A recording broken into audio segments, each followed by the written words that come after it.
ایک شپ ٹوٹا اور سارے مسافر ڈوب گئے سوائے ایک مسافر کے، جو ایک تختے کی مدد سے ایک غیر آباد جزیرے پر پہنچ گیا۔ مسافر روزانہ دن بھر دعا کرتا کہ یا اللہ مدد کے لیے کوئی شپ یہاں بھیج دے، اور رات کو ساحل پر سو جاتا۔ جب مدد نہ آئی تو مسافر نے لکڑیاں اور گھاس اکٹھا کر کے ایک جھونپڑا بنا لیا۔ ایک شام وہ شکار سے واپس آیا تو دیکھا کہ جھونپڑا آگ میں جل رہا تھا۔ مسافر نے غصے میں خدا سے شکوہ کیا کہ خدایا مجھ پر اتنا ظلم کیوں؟ مدد بھی نہیں آئی اور جھونپڑا بھی جل گیا۔ مسافر شکوہ کرتے کرتے ساحل پر سو گیا۔ رات ایک شپ کی آواز نے اسے جگا دیا۔ مسافر خوش ہو کر شپ پر سوار ہوا تو کیپٹن نے اسے کہا، تم نے ایک بڑی آگ جلا کر بہت اچھا کیا، میں فائر سگنل دیکھ کر اپنا شپ یہاں لے آیا۔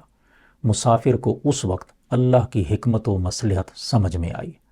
یاد رکھنا چاہیے کہ بہت سے ہمارے بظاہر نظر آنے والے نقصان دراصل ہمارے فائدے کے لیے ہوتے ہیں، اور بہت سے بظاہر فائدے دراصل ہمارے نقصان ہیں۔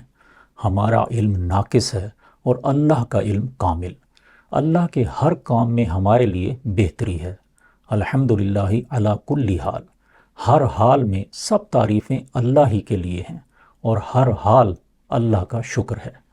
تاہم یہ بھی یاد رکھنا چاہیے کہ مشکل حالات میں اگرچہ دعا ضرور کرنی چاہیے، لیکن خالق کائنات کے اس عالم اسباب میں دعا اور تدبیر مل کر ہی تقدیر بناتے ہیں۔